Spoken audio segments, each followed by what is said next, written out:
잘 보내셨습니까? 장마철이라 비가 내리지요. 자연은 참 자연스러운 것 같아요. 봄이 되면 잎을 내고 또 꽃을 피우고 저마다의 아름다운 열매를 맺고 자신의 색대로 물을 들여서 그것을 또 이렇게 다 내려놓게 되지요. 그래서 겨울에는 정직하게 겨울을 맞이하는 자연을 보면 우리도 저렇게 자연스럽게 살아갈 수 있을까? 세상에 참 어려운 일 중에 하나를 뽑는다면 인생을 아름답게 물들이는 것이라고 저는 생각합니다. 여러분들은 여러분의 인생을 아름답게 물들여가고 있습니까? 여러분의 가지에 하나님이 원하시는 그런 아름다운 열매를 맺어가고 계시지요. 하나님 앞에서 자신의 삶이 정말 아름답게 물들여지기를 원했던 한 사람, 그 작자 미상의 시입니다. 어부의 기도를 제가 읽어드리겠습니다. 주님, 저로 하여금 죽는 날까지 물고기를 잡을 수 있게 하시고 마지막 날이 찾아와 당신이 던진 그물에 내가 걸렸을 때 바라옵건대 쓸모없는 물고기라 여겨 내던짐을 당하지 않게 하소서. 이분은 참 인생을 아름답게 물들였을 것 같아요. 기도가 그의 신앙 고백이기 때문이죠. 오늘 함께 은혜 나눌 말씀은 전도서입니다. 전도서 12장 1절에서 8절의 말씀입니다. 너는 청년의 때에 너의 창조주를 기억하라. 곧 곤고한 날이 이르기 전에 나는 아무 낙이 없다고 할 해들이 가깝기 전에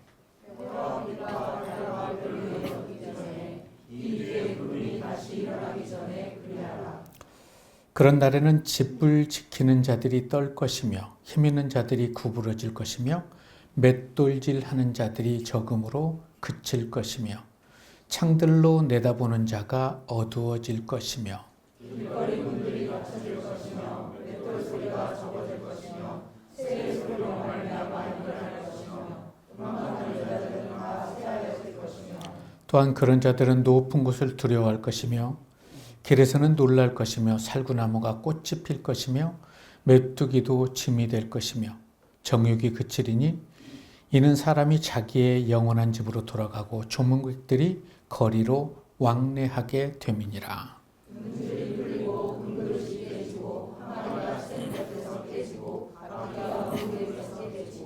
흙은 여전히 땅으로 돌아가고 영은 그것을 주신 하나님께로 돌아가기 전에 기억하라.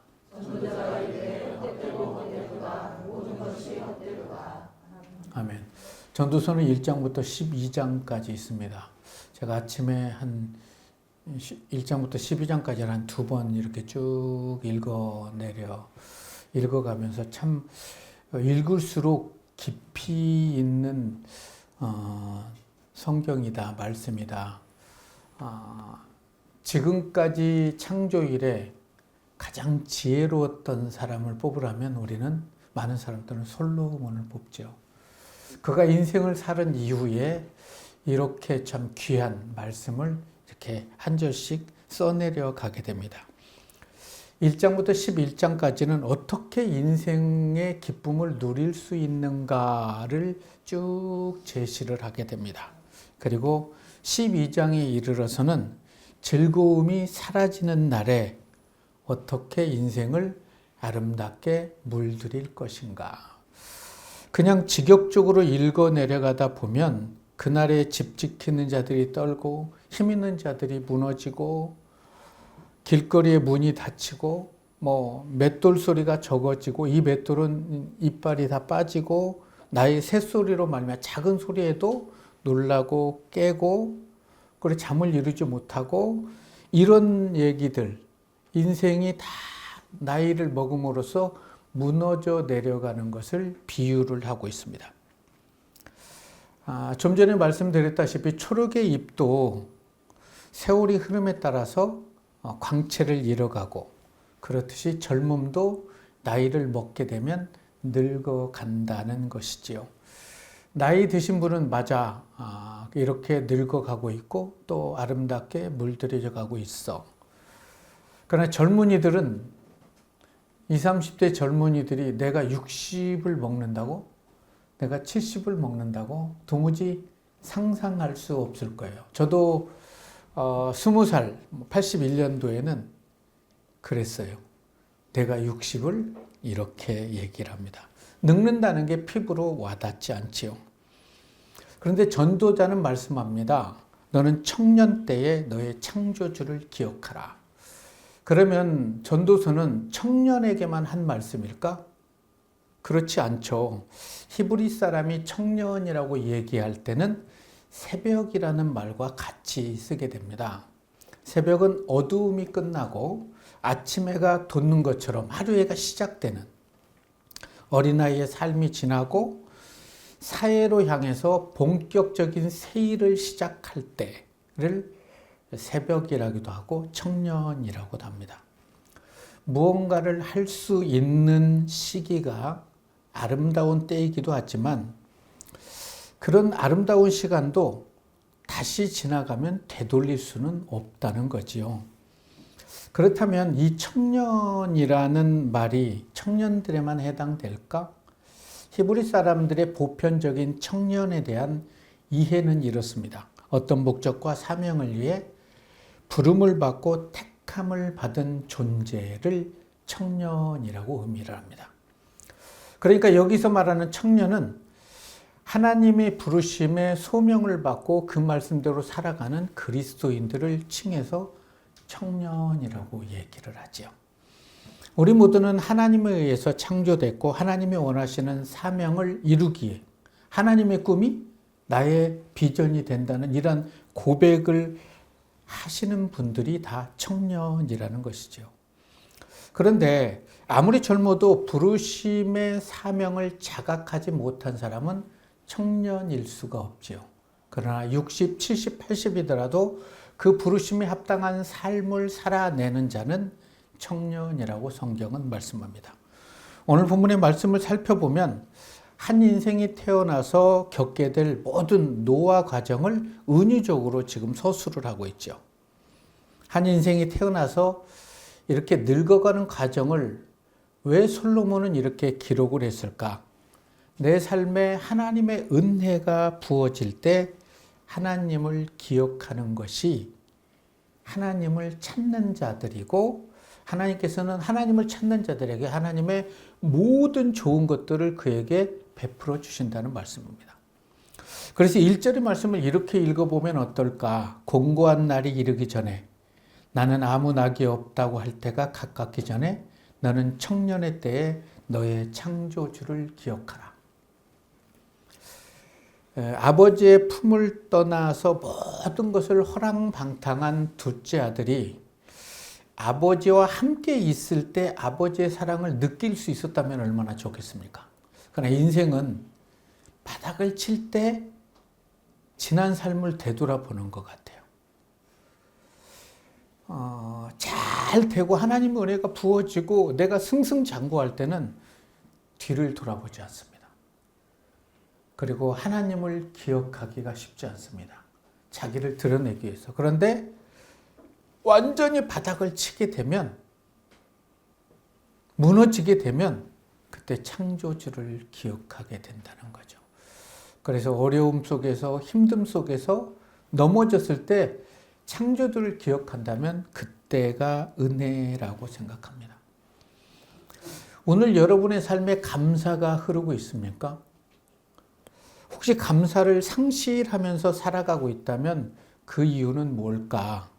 나를 자녀 삼기 위해서 독생자 예수를 이 땅에 보내시고 많은 매를 맞게 하시고 십자가에 나를 살리기 위해서 죽으신 그 사랑을 기억하지 않고 살아가고 있기 때문은 아닐까? 살아가면서 나를 향한 하나님의 사랑을 매일 매 순간 기억하며 살아간다면 나에게 주어진 삶이 후회하는 삶이 아니라 감사하는 삶을 살아낼 수 있을 거예요. 그렇지 않는다면, 하나님을 기억하지 못한다면 그 사람은 눈부신 삶이 아니라 눈물겨운 삶을 살아내고 있는지도 모르죠. 작자 미상의 신과의 인터뷰라는 시의 한 부분입니다. 내게 물었다. 인간에게서 가장 놀라운 점이 무엇인가요? 신이 대답했다. 어린 시절이 지루하다고 서둘러 어른이 되는 것. 그리고 다시 어린 시절로 되돌아가는 것을 갈망하는 것. 돈을 벌기 위해 건강을 잃어버리는 것. 그리고 건강을 되찾기 위해 돈을 다 잃는 것. 미래를 염려하느라 현재를 놓쳐버리는 것. 그리하여 결국 현재에도 미래에도 살지 못하는 것. 결코 죽을 것 같지 않은 것처럼 사는 것. 그리고 결코 살아본 적이 없는 듯 무의미하게 죽는 것. 신이 나의 손을 잡았다. 우리는 잠시 침묵해졌다. 그런 다음에 내가 겸허히 말했다. 시간을 내주셔서 감사합니다. 당신의 자식들에게 그 밖에 하실 말씀이 있으신가요? 신이 미소를 지으며 말했다. 내가 이곳에 있음을 기억하기를. 언제나 모든 방식으로. 지혜자는 곤고한 날이 이르기 전에 창조주를 기억하라 라고 말씀합니다. 성경에서 곤고한 날이라는 것은 몸이 쇠약해지는 날, 죽음을 앞에 둔 날, 그런 날이 오기 전에 창조주를 젊음을 품고 살아갈 때 창조주를 기억하라는 거죠. 그래서 창조주를 기억하라는 말씀은 하나님을 생각하는 것을 넘어서서 하나님의 말씀을 지키고 행하는 삶을 창조주를 기억하는 것이라고 말씀합니다. 젊을 때는 모두가 다 아름답지 않습니까? 젊은 친구들은 무엇을 입어도 아름다워요. 그러나 나이가 들고 늙어지면 어떤 옷을 입어도 그렇게 아름답지 않습니다. 젊음이 왜 아름다울까요? 주어진 시간이 많기 때문에, 그래서 미래에 그들에게는 다양한 가능성이 있기 때문에 아름답다고 얘기를 하죠. 젊음을 꽃 피울 수 있는 삶이 아름다운 삶이죠. 왜 꽃을 피울까요? 꽃은 가장 화려할 때 꽃을 버려요. 아름다운 열매를 맺기 위해서. 인생도 마찬가지지요. 가장 화려할 때 내 삶을 하나님께 내어놓을 수 있다면, 하나님의 꿈이 나의 비전이 된다면 하나님께서는 그 비전의 아름다운 열매를 맺게 하실 거예요. 세월이 흐름에 따라서 맛집 투어가 유행처럼 번지고 있잖아요. 제주도에 지인들, 목사님들이 오시면 저에게 성경에 대해서는 물어보잖아요. 어디 맛집을 소개해 달라는 거예요. 그곳에 가서 그 맛있는 걸 먹고 조금 더 서비스를 받는다면 너무나 행복해져가지고 한 분에게 소개했는데 갔더니 저하고 막 인사하고 제 전화번호를 달래요. 저에게 복음을 듣기 위해서 한 게 아니라 다음에 제주도 오면 맛집을 소개해 달라고. 조금은 씁쓸하지요. 네. 아무리 맛있는 음식이라도요, 한 달 내내 드셔보라고 하십시오. 10일만 3끼를 계속 먹으면 그거 맛없습니다. 그러나 아무리 먹어도 실증나지 않는 것이 있습니다. 시편 119편 102절 103절의 말씀입니다. 주께서 나를 가르치셨으므로 내가 주의 규례들에서 떠나지 아니하였나이다. 주의 말씀의 맛이 내게 어찌 그리 단지요 내 입에 꿀송이보다 더하나이다. 진정한 맛은 하나님의 말씀을 아는 맛인 것 같아요. 성경을 10번 읽는 것과 100번을 읽고 100번을 넘어서 읽게 되면요, 더 다르게 말씀이 다가와요. 성경이 달아요. 전도서는 젊음을 안고 살아가는 사람들에게 주어진 말씀입니다. 3절의 말씀을 보면 사람이 늙으면 어떻게 되는지, 또 인체 구조와 자연현상을 이렇게 연결시키면서 노년의 상황과 죽음에 대한 묘사를 은유적으로 표현을 하게 됩니다. 3절의 말씀을 한번 쭉 읽어보시고요. 제가 쉬운 성경으로 읽어드리겠습니다. 그날이 오면 너를 보호하던 팔도 힘을 잃을 것이며 강한 다리도 약해지고 구부러질 것이며 너희 치아가 다 빠져 씹지 못하게 될 것이라. 너희 눈도 희어질 것이다. 살구나무에 꽃이 핀다는 것은 머리에 백발이 이렇게 피어오른다는 것을 은유적으로 얘기합니다. 나이가 들면 손도 발도 힘이 빠지고 이가 빠지고 눈도 어두워져요. 그래서 저도 책 볼 때는 안경을 바꿔 끼고 안경을 벗고 보게 되죠. 그러나 이런 상황 속에서도 어두워지지 말아야 될 게 있다면 저는 내면의 눈이라고 생각을 합니다. 시각과 청각과 언어의 장애를 가진 헬렌 켈러는 이런 얘기를 합니다. 나는 눈과 귀와 혀를 빼앗겼지만 내 영혼을 잃지 않았기에 그 모든 것을 가진 것이나 마찬가지입니다. 어느 날 기자가 헬렌 켈러에게 물었습니다. 세상에서 가장 불행한 게 무엇이라고 생각하십니까? 그녀는 대답합니다. 세상에서 가장 불행한 것 중에 하나는 맹인으로 태어나는 것보다 앞을 볼 수 있으나 비전이 없는 것입니다. 나이가 든다는 것은 어찌 보면 많은 것들을 상실하기 때문에 좀 아프고 슬프기도 하지만 한편으로는 이 모든 것은 누구에게나 오는 것이기 때문에 그것을 기대하고 받아들일 수 있어야 된다는 거죠. 왜냐하면 저는 64세가 기대가 됩니다. 왜요? 한 번도 살아보지 않았기 때문에, 그 나이에. 여러분들도 그렇게 살고 계십니까? 젊음을 안고 살아가는 분들에게 이렇게 분들이 바라보면 나이 드신 분을 보면 어떻게 바라볼까요? 80이 되셔서 부부가 수목원을 손을 잡고 걸어가는 모습을 보면 참 아름답게 익어가시는구나, 참 좋다라고 보이게 되지요.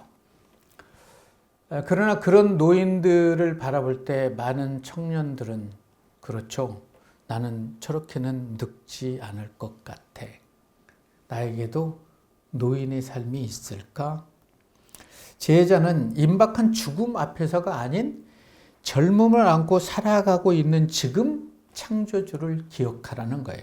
7절의 말씀입니다. 흙은 여전히 땅으로 돌아가고 영은 그것을 주신 하나님께로 돌아가기 전에 기억하라. 몸이 쇠약해지기 전에 흙으로 만들어진 육체가 다시 흙으로 돌아가기 전에 하나님을 기억하면 의미 있고 가치 있는 삶을 살아낼 수 있다는 거죠. 인생의 산을 오를 때 많은 사람들은 패기 하나로 정상을 향해서 질주를 하게 됩니다. 그러나 인생이라는 산을 오르다 보면 정상에 가기까지는 그에게 걸맞는 많은 대가를 지불해야만 하죠. 여러분, 괜히 산이 높겠습니까? 골이 깊으니까 산이 높은 겁니다. 그만큼 아픔도 있고 한숨도 있고 절규도 있었기 때문에 인생의 산이 높을 수 있는 거죠. 처음 발걸음을 내디딜 때는 인생의 산에서는 누구나 같은 마음일 겁니다. 낮은 자세로 순수한 마음으로 오르게 됐지만 그러다가 어느 순간 조금 높아지게 되면 욕심이 생기고 욕망이 커지게 되는 거죠.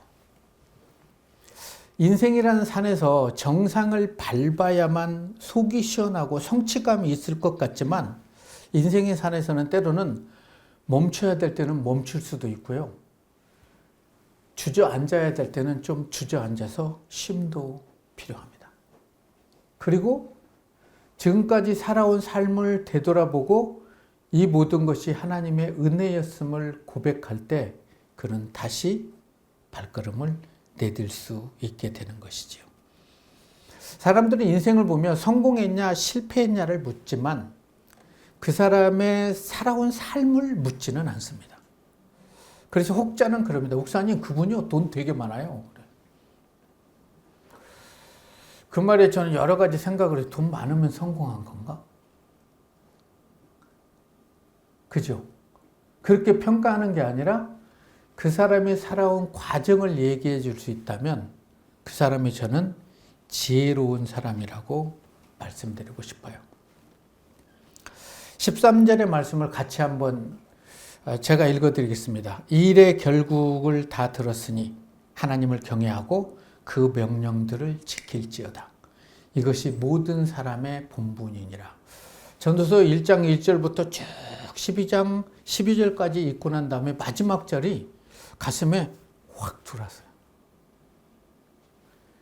하나님을 경외하고 그 명령을 지켜야 된다. 이것이 사람됨의 본분이다. 마지막 날에 주님께서 여러분들에게 어떤 물음을 제시할까요? 너의 삶에 이웃을 위한 섬김의 삶이 있었니? 여러분의 눈에 한 영혼을 위한 흘려준 눈물이 있었니? 여러분의 삶에 하나님을 알지 못하는 한 영혼에게 복음을 제시한 적이 있었니? 이렇게 물으신다면 여러분들은 어떻게 대답하겠습니까? 전도서 1장 1절의 말씀입니다. 다윗의 아들 예루살렘 왕 전도자의 말이니라. 그런데 원문에 보면 전도자가 먼저 나오게 됩니다. 솔로몬은 다윗의 아들로도 살았고요. 예루살렘 왕으로도 살았어요. 그런데 그렇게 살아봤지만 하나님 앞에서 가치 있고 의미 있는 삶은 전도자의 삶이었다고 고백합니다. 그게 전도서 1장 1절의 말씀이에요. 다윗의 아들 예루살렘 왕 전도자의 말이니라. 전도자라는 말에 담긴 의미는 이렇습니다. 코헬렛, 불러내서 가르치고 전하고 외치다. 코헬렛. 전도서 12장 9절에서 10절의 말씀입니다. 전도자는 제자이어서 여전히 백성들에게 지식을 가르쳤고 솔로몬이 이렇게 가르쳤다는 거예요. 또 깊이 생각하고 연구하여 잠언을 많이 지었고 전도자는 힘써 아름다운 말을 구하였다. 이 아름다운 말이라는 것은 하나님의 복음을 많은 사람들에게 전했다는 거예요. 전도자는 힘써 아름다운 말을 구하였나니 진리의 말씀들을 정직하게 기록하였느니라 라고 12장 9절 10절에서 이렇게 말씀해요. 그리고 13절의 마지막에 얘기하죠. 일의 결국을 다 들었으니 하나님을 경외하고 그의 명령을 지켜라. 이것이 모든 사람의 본분이다. 요한복음 14장 21절의 말씀입니다. 나의 계명을 지키는 자라야 나를 사랑하는 자니 나를 사랑하는 자는 내 아버지께 사랑을 받을 것이요 나도 그를 사랑하여 그에게 나를 나타내리라. 예수님께서는 제자들에게 나의 계명을 가지고 지키는 자라야 나를 사랑하는 자라고 얘기해요. 하나님의 말씀을 듣고 깨닫고 은혜를 받는 자가 사랑하는 자가 아니라 깨닫고 은혜를 받고 그 말씀대로 행하는 자가 내가 사랑하는 자고 내가 그를 통해서 나의 뜻을 이루겠다는 거예요. 저는 여러분들이 여기까지 오셔서 하나님의 말씀을 사랑해서 지키고 행하는 삶, 그때 여러분들을 통해서 하나님은 위대한 일을 하실 거예요. 정말 하나님의 꿈이 나의 비전이 될 수 있었을 거예요. 14절의 말씀은 이렇습니다. 하나님은 모든 행위와 모든 은밀한 일을 선악간에 심판하시리라. 우리 인생의 마지막에 샘하시는 하나님이십니다. 샘하시는 하나님. 내 삶의 모든 행위와 모든 은밀한 일들을 하나님 앞에서 심판을 받을 때 기뻐할 수 있는 삶. 하나님, 제 눈에 한 영혼을 위한 눈물이 있었습니다. 하나님, 제 삶에 정말 가난하고 힘든 자들에게 힘이 되어준 섬김의 삶이 있었습니다. 라고 고백할 수 있는 삶. 사람이 언제 가장 행복할까요? 정말 맛있는 걸 먹을 때 행복할까요? 내 삶을 통해 누군가가 예수 그리스도 안에서 감사의 찬양을 피어올릴 때, 누군가에게 나의 삶을 나눌 수 있는 삶이 손해보는 삶인 것 같은데 그 삶은 늙어서 시들어지는 삶이 아니라 저는 익어가는 삶이고 아름답게 복음으로 물들여지는 삶이라고 생각을 합니다. 그런 삶이 하나님께서 원하시는 생명 가득한 삶은 아닐까요? 하나님을 경외하고 하나님의 말씀을 생명 다해 순종함으로 나아가는 삶을 살아가 줄 수 있었으면 좋을 것 같아요. 왜냐하면 오늘이 여러분들이 살아갈 날들 중에 가장 젊은 날이기 때문입니다. 가장 젊은 날이에요. 하나님께서 여러분들에게 하실 위대한 일들을 기억해 보십시오. 그러면 여러분의 삶에 메말랐던 감사가 어쩌면 흐를지도 몰라요. 신가의 인터뷰라는 시에서 인간에게 가장 놀라운 점이 뭔가요? 라고 물었을 때 돈 벌기 위해서 건강을 잃어버린지 모르고 벌어요. 그런데 아프면요, 건강을 되찾기 위해서 병원에 다 갖다 주지만 그 건강 되찾지 못합니다. 미래를 염려하십니까? 그래서 현재의 삶을 불안에 떨고 있습니까? 그래서 결국 현재도 미래도 살지 못하는 삶이라면 그 삶을 하나님 앞에 내려놓으시오. 사람들은 젊을 때는 결코 죽을 것 같지 않다고, 나는 절대 죽지 않을 거야 올해는 하면서 결코 살아본 적이 없는 것처럼 살아가는 분들이 참 많은 것 같아요. 이러한 놀라운 삶을 내려놓을 수 있는 길은 창조주를 기억하는 것입니다. 공고한 날이 이르기 전에. 그리고 신가의 인터뷰에서 질문을 하죠. 혹시 당신의 자녀들에게 하실 말씀 있습니까? 신이 빙그레 웃으면서 얘기하죠. 기억하시죠? 내가 이곳에 있음을 기억하기를. 언제나 모든 방식으로. 하나님이 여러분과 항상 함께 언제나 모든 방식으로 있음을 기억하며 살아가는 삶이 창조주를 기억하는 삶이라고 생각을 합니다. 전도서라 말씀이 조금 어려울 수도 있었겠지요. 그러나 젊든 나이가 드셨든 우리 인생을 가끔은 한 번씩 되돌아볼 수 있는 삶이 지혜로운 삶은 아닐까. 하나님께서는 여러분들의 삶의 모든 곳에 언제나 모든 방식으로 함께 하신다는 것을 기억하십시오. 그때 여러분의 삶에는 감사의 은혜가 흐를 수 있을 것입니다. 그런 은혜가 저와 여러분의 삶에 부어지기를 주님의 이름으로 축원합니다.